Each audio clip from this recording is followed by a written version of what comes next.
Peter Loshak. We've got NFL Week 5, college football Week 6 coming up. It's Monday, and we've got all our opening lines here. We're going to do our opening lines analysis call with SBR contributor John Ryan, and his website is also johnryansports.com. John, thanks for being here once again.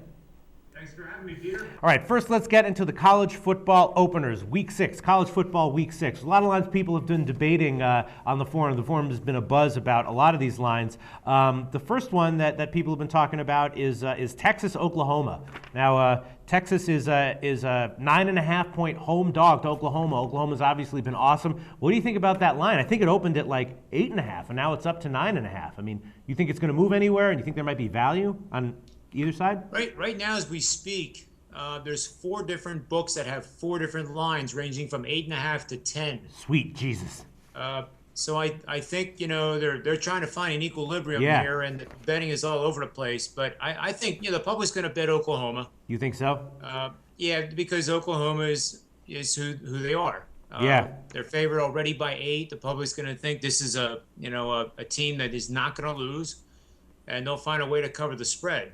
I think I might lean towards Texas. I know they're young and everything, but I know Oklahoma's awesome, and we'll see where that line moves, and we'll see what the. I like Texas too at 10. Yeah, no doubt about it. We'll see what the experts have to say about that when we do our call. Then what about another one, similar game, Virginia Tech and Miami, Florida. Virginia Tech is a 7-point home favorite, and there's already a thread on SBR Forum where people were jumping all over Miami, Florida, saying Virginia Tech can't pass the ball. They lost bad to Clemson last week, so Miami, Florida +7 should be a good bet. What do you think about that line?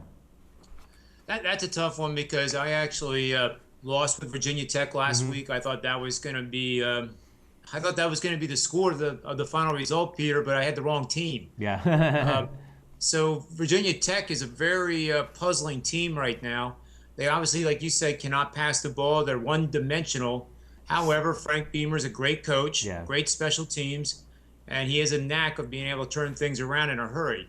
So I think I'll plead the 5th on this one and see how it pans out later in the week. Yeah, we'll see how things develop. I'll plead the 5th too, but if I had to pick right now, I think I would take Virginia Tech for a bounce-back cover. And then in a similar game, Nebraska -10 over Ohio State, and that line also opened, I think, at 9. And I think I would take Nebraska in this one. It's gone up, and I wouldn't be surprised if this one, actually went even higher by game time. What do you think about that line?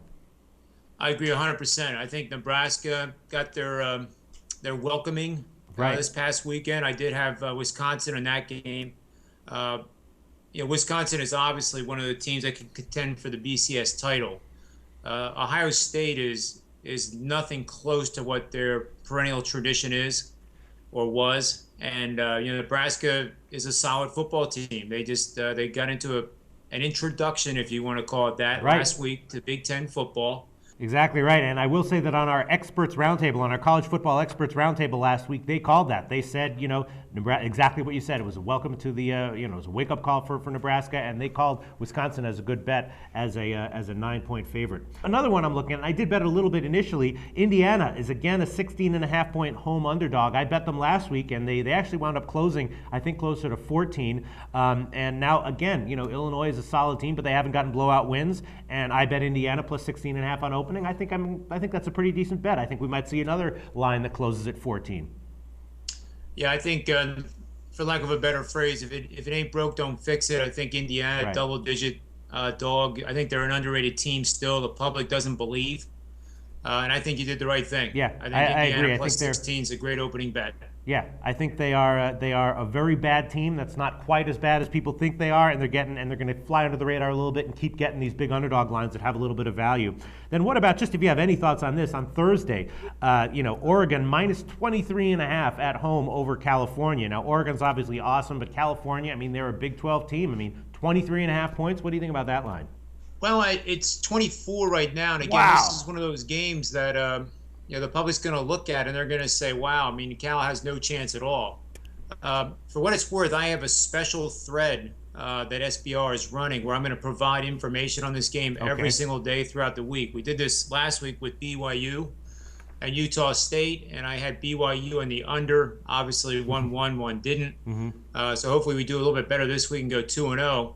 All right, and then also, what about Temple Ball State? Now, Temple had that awesome win over Maryland 2 weeks ago. They looked like they were going to be a great bet this past week, but they est the bed, as it were. Ball State coming off of their game against Oklahoma, and now Ball State. I mean, they're a pretty decent team. They opened at 11 points as an 11-point home underdog to Temple, and now it's 10.5. I'm tempted to take Ball State, but I mean, we saw what Temple's capable of doing on the road. What do you think about that line and any value? I think Temple's for real. And Ball State was humiliated last week, and it takes a while for college kids. We're old enough to call them kids now. Yeah, but to respond from a loss like that. So the combination of coming off a bad loss and then playing a superior opponent, I think it's going to make it tough for Ball State to bounce back as much as I expect Temple to.